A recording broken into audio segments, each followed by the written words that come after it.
I am Nitish Kumar Singh. आज हम लोग डिस्कस करने जा रहे हैं कि रामानुज टैलेंट सर्च टेस्ट के कुछ क्वेश्चन के बारे में, जो किस तरह के क्वेश्चन अराइव हो सकते हैं। तो ये जितना क्वेश्चन है ये लेवल 1 और लेवल 2 के लिए है, लेवल 3 के लिए क्वेश्चन नहीं है। लेवल 3 के लिए थोड़ा स्टैंडर्ड लेवल का क्वेश्चन आएंगे, ठीक ना। तो लेवल 1 और लेवल 2 में देखिए किस तरह से क्वेश्चन हमारे अराइव हो सकते हैं।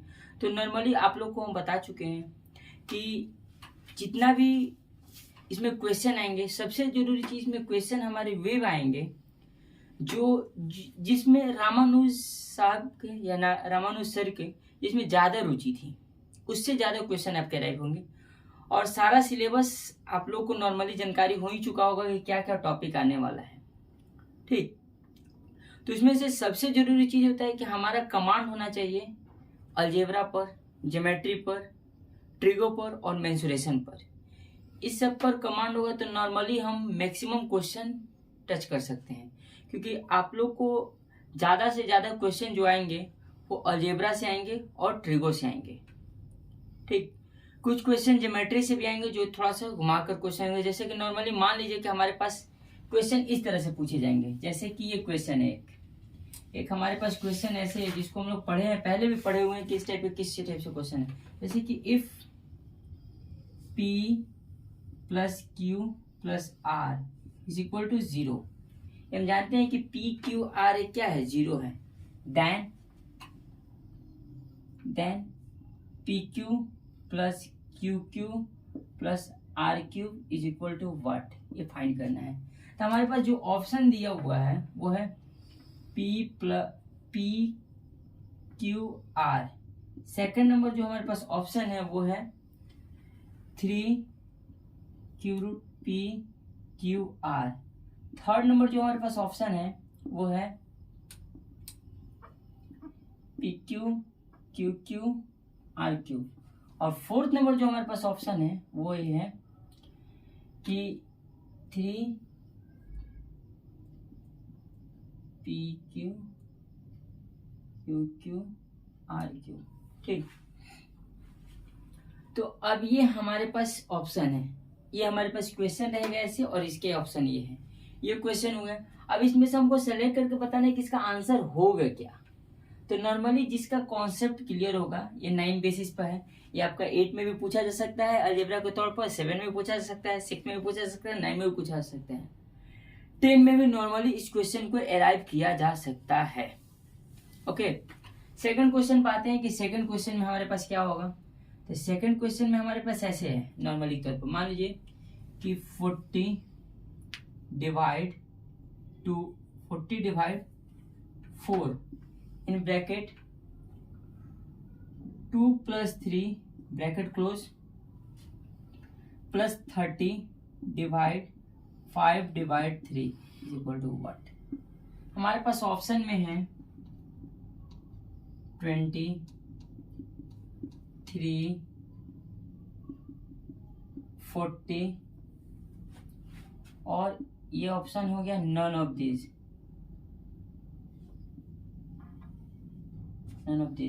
ठीक। ये हमारे पास ऑप्शन है। नॉर्मली मान लीजिए कि हमारे पास क्वेश्चन ऐसे भी रह सकते हैं कि रेशियो दे दिया है एक सिलेंडर का। जैसे मान लीजिए कि एक क्वेश्चन है, इस तरह से क्वेश्चन हो सकता है कि the ratio between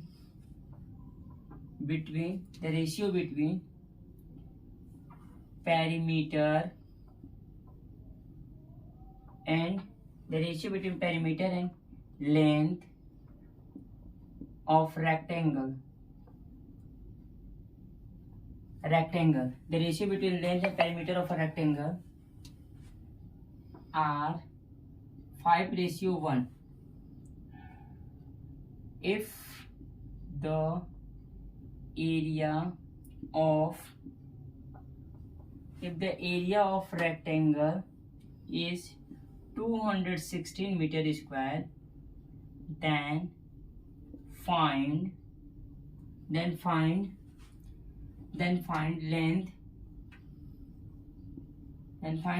of a rectangle। आपके पास फर्स्ट नंबर ऑप्शन है 15, सेकंड नंबर ऑप्शन है 1, थर्ड नंबर ऑप्शन है 12 और फोर्थ नंबर आपके पास ऑप्शन है 5। ये क्वेश्चन हो गए। आपके पास नॉर्मली ये भी क्वेश्चन मिल सकते हैं कि x³ + 1/x³ = 52, तो फाइंड x + 1/x = what। तो इसका फर्स्ट नंबर हो जाएगा 3, सेकंड नंबर हो जाएगा 4, थर्ड नंबर हो जाएगा 5th और फोर्थ नंबर हो जाएगा नन ऑफ दिस। इस तरह से क्वेश्चन आएंगे। तो नॉर्मली याद रखिएगा कि मेंसुरेशन और ज्योमेट्री से और अलजेब्रा से क्वेश्चन ज्यादातर रहेंगे, यानी मैक्सिमम क्वेश्चन एक्सपोनेंट से आपके क्वेश्चन हो सकते हैं, नंबर लाइनिंग नंबर सिस्टम से आपके क्वेश्चन हो सकते हैं। ठीक, तो इस क्वेश्चन में देखिए किसका आंसर किस किस तरीके से मारा जाएगा। ये क्वेश्चन का हम लोग नॉर्मली जानते हैं कि एक क्वेश्चन को यदि हम AQ + BQ + CQ = 3ABC in a case of A + B + C = 0, यानी जब 3 नंबर का सम यदि 0 आता है तो वो तीनों नंबर का क्यूब जो होगा 3 time the product of the number होगा, यानी A + B + C मेरे पास 0 दिया हुआ है, इसको PQR के टर्म में दे दिया है, P + PQ + R = 0। तो PQ + Q P का Q + Q का Q + R का Q = what हमसे पूछा है। तो हम लोग जानते हैं कि नॉर्मली PQR, तो इसका जो वैल्यू होगा वो 3PQR के बराबर होगा। तो 3PQR इसमें कहाँ पर ऑप्शन में, कहीं पर हमारे पास ऑप्शन नहीं है। अब हमको ऑप्शन को निकालना होगा, यानी उसको सॉल्व करके निकालना होगा। तो हमारे पास जब सॉल्व करेंगे ऑप्शन को तो ये तो क्यूब रूट से बाहर नहीं निकलेगा, ये क्यूब में ऑलरेडी दिया हुआ है। तो हमारे पास क्यूब रूट से बाहर निकलने वाला कौन सा केस दिख रहा है, ये वाला है, यानी इसमें से ये क्यूब में है तो क्यूब से बाहर निकलने तो 3PQR, यानी उसी क्वेश्चन को अनअरेंज तरीके से दे दिया गया है कि आपका दिमाग इस मुताबिक काम ही नहीं करेगा कि क्या इसका आंसर होगा। ठीक, तो ये आपका दिमाग इस अकॉर्डिंग काम ही नहीं करेगा, वैसा क्वेश्चन, यानी उस टाइम हमको दिमाग को एकदम एक्टिव मोड में रखना है कि किस तरह से इसका क्या क्या हो सकता है कंडीशन, यानी इसका आंसर क्या क्या क्या फॉर्म में आ सकता है, हमको ध्यान रखना है। नॉर्मली लोग क्या करेंगे, किसको मार देंगे या फिर इसको मार देंगे, दोनों में से किसी एक को मार देंगे, लेकिन इस पर हमारा ध्यान नहीं जाए क्योंकि 3 है और 3 है, इस पर ध्यान जाने की बहुत कम चांस है। उसके बाद इसी तरह से ये क्वेश्चन दिया हुआ है, तो इसमें हम लोग क्या करते हैं कि पहले इससे इसको डिवाइड कर देंगे और डिवाइड करने के बाद फिर हम इससे इसको डिवाइड करेंगे, जो कि आंसर का पूरा सत्यानाश हो जाएगा। ठीक ना, तो हमको स्टेप बाय स्टेप इसको करते सॉल्व करना, नहीं तो क्या करते हैं बहुत लोग, इसको इससे डिवाइड कर देंगे और ये आ जाए, उससे आपका आंसर मैच करेगा, किसी किसी केस में आपका आंसर मैच कर जाएगा, आप उसी को मार के आकर बहुत खुश होंगे तो हम तो सही मार के आए हुए हैं, गलती थोड़ी कटेगा। लेकिन जब तक प्रोसेस से और एक्चुअल नहीं होगा, यानी पूरी तरह से सही नहीं होगा, उसको सही नहीं बोला जाएगा। तो एकदम ध्यान से, शांति से और आराम से समझ कर सॉल्व करना है कि क्या हमारा आंसर हो सकता है। तो इस क्वेश्चन को भी आप लोग को सॉल्व करके और मैसेज यानी कमेंट में बताना है, इस क्वेश्चन को भी सॉल्व करके कमेंट में बताना है, इस क्वेश्चन को भी सॉल्व करके कमेंट में बताना है। यही क्वेश्चन यहाँ पर एक क्वेश्चन आपको दे देते हैं, ये सारे क्वेश्चन को आपको सॉल्व करना है। जैसे कि क्वेश्चन आपके पास ये है x² - 11 = हम ले लेते हैं -5। तो इसके पास आपके पास ऑप्शन है -6 +6 ±6, नन ऑफ दीज। ठीक, अब यहाँ देखिए नॉर्मली इसको सॉल्व करते हैं तो हम लोग का 6 आ जाता है, क्योंकि स्क्वायर को उधर रूट भेजते हैं तो ये हम लोग भूल जाते हैं कि स्क्वायर जब भी उधर जाएगा रूट बनाएगा तो प्लस माइनस दोनों साइन के साथ जाए, तो नॉर्मली ज़्यादा चांस रहता है कि हम लोग इसको मारने की कोशिश करते हैं कि ये वाला मार दिया जाए, ये वाला आंसर सही होगा यदि सही प्रोसेस से बनाएंगे तो। बट एक छोटा सा भी गलती बहुत बड़ा गलती बन सकता है हमारे लिए, एक छोटा सा हम यदि गलती करते हैं तो भी बड़ा गलती बन सकता है। यदि इसमें आप लोग को देखिए, इसको जीतने के लिए जीतने की ललक होनी चाहिए कि इसको किस तरह से हम जीते, यानी इसमें किस तरह से हम अपना रैंक हासिल कर सकें, क्योंकि पूरे बिहार में कंडक्ट हो रहा है। बिहार के जितने 38 जिलों हैं, 38 जिलों में कंडक्ट हो रहा है। तो उसमें एक रैंक लाना, यानी पूरा बिहार में, ऑल ओवर बिहार में एक रैंक लाना अपने आप में बहुत बड़ी बात होती है।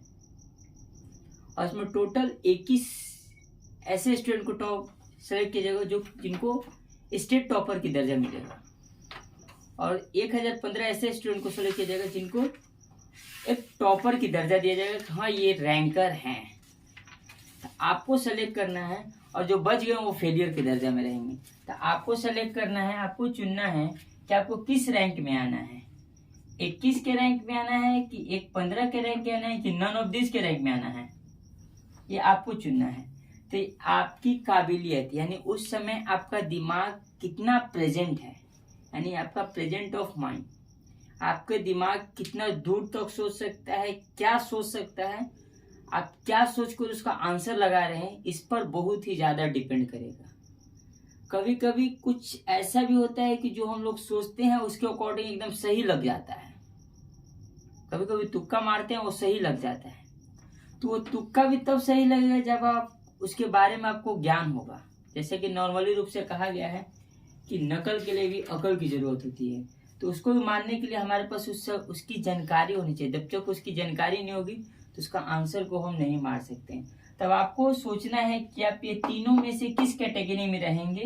1.35 लाख के लोगों में 21 में आपका गिनती होगा, या 1015 में होगा, या इस सब में से गैप हो जाएंगे, यानी फेलियर में गिनती होगी।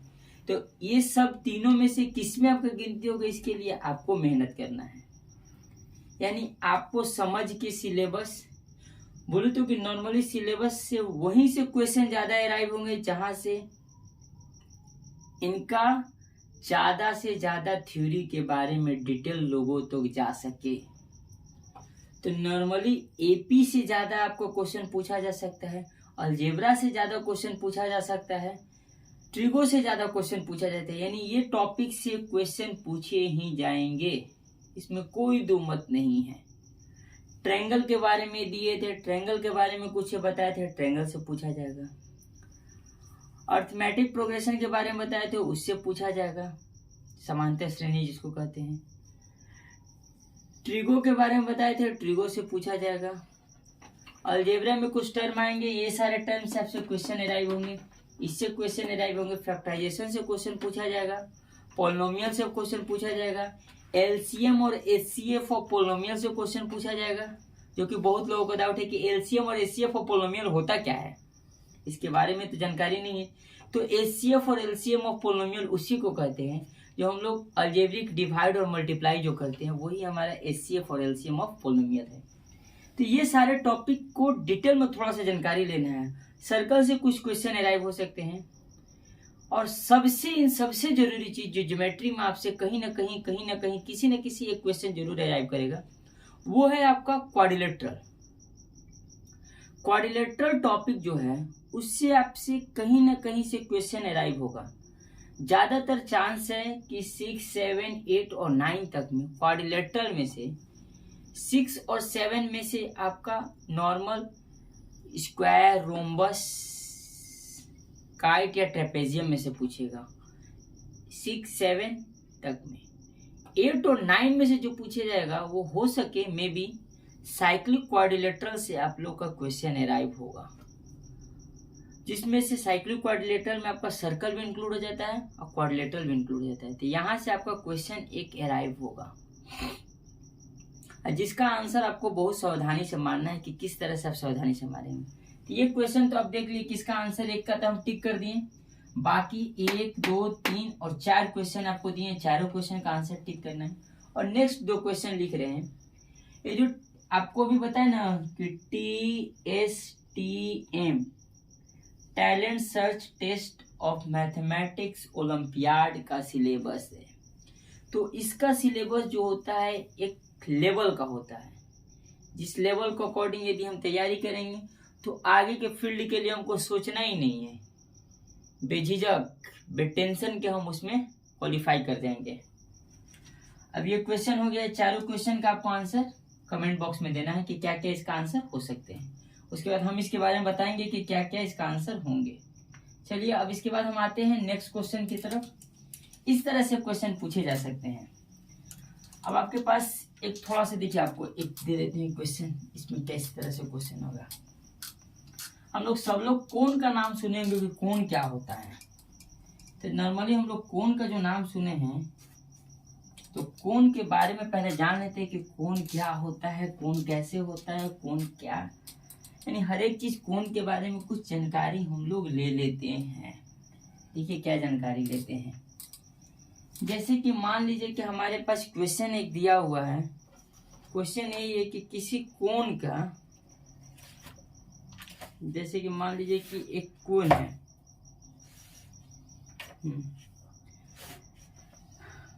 टू राइट सर्कुलर, आपके हमारे पास यही क्वेश्चन है कि two right circular cone of equal curve surface area. दो राइट सर्कुलर कोन है, उसका इक्वल कर्व सरफेस एरिया है। ठीक, क्या बोला है,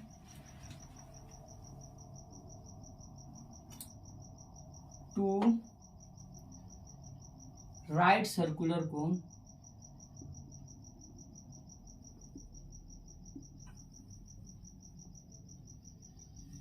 two right circular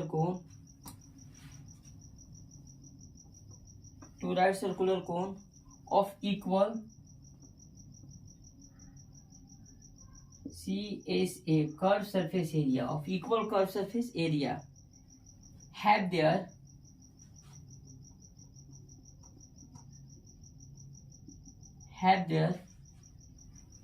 slant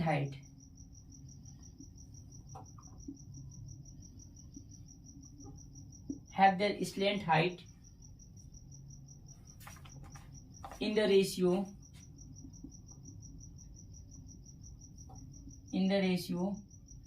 3:5. In the ratio 3:5. Find the ratio of their radii. Find the ratio of their radii.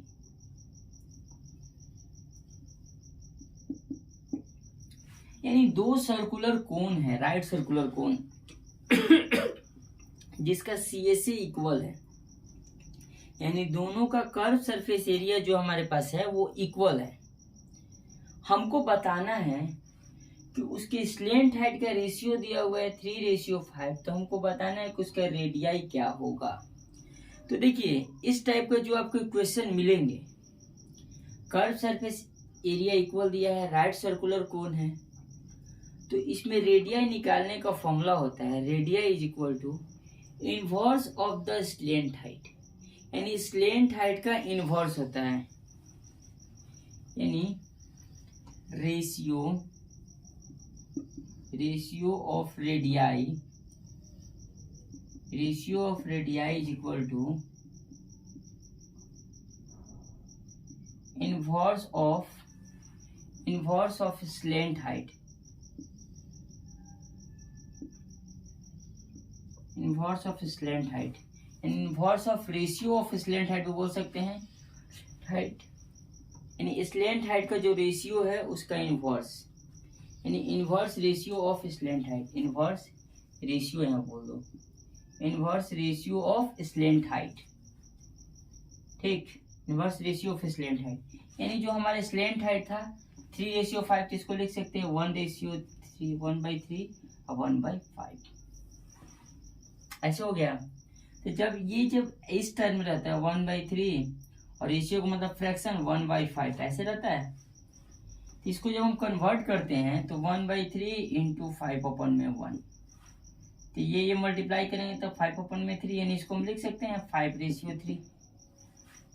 तो हमारा रेडियाई का रेशियो क्या है, क्या 5:3। यानी इस तरह से हमारे क्वेश्चन पूछे जाएंगे जिसमें हमको सोचना पड़ेगा कि इसमें ये इक्वल CSA दिया हुआ है और स्लेंट हाइट दिया हुआ है, तो CSA और स्लेंट हाइट का कुछ तालमेल बनता है, कुछ उसका लेन देन है तो उसको कैसे कंपेयर करेंगे। तो हमारे पास सबसे जरूरी चीज के मेंसुरेशन में टर्म, फॉर्मूला और कंडीशन ये दोनों कंफर्म होना चाहिए, तब हम इसमें जो क्वेश्चन अराइव करेंगे, यानी क्वेश्चन जो अराइव किया जाएगा, जिस क्वेश्चन को मारेंगे तो ज़्यादा तेजी से हम क्वेश्चन बना सकते हैं। तो इसके लिए हमको उस टॉपिक के बारे में जानकारी, जैसे मान लीजिए जनरली मान लीजिए कि हमको आप लोग को हम क्वाड्रिलेटरल में बताए थे कि क्वाड्रिलेटरल जैसे मान लीजिए कि एक पैरेललोग्राम दे दिया, ये दे दिया पैरेललोग्राम। अब यहाँ पर इस डायगोनल के स्क्वायर का सम बोल दिया, जैसे कि A B C D इस तरह से बोल दिया। बोलिए कि इसके स्क्वायर का सम क्या होगा, तो AC square plus BD square क्या होगा। तो हमको जब तक उसका प्रॉपर्टी नहीं जानकारी होगा तब तक हम स्क्वायर का सम थोड़ी निकाल सकते हैं, कभी नहीं निकाल सकते हैं।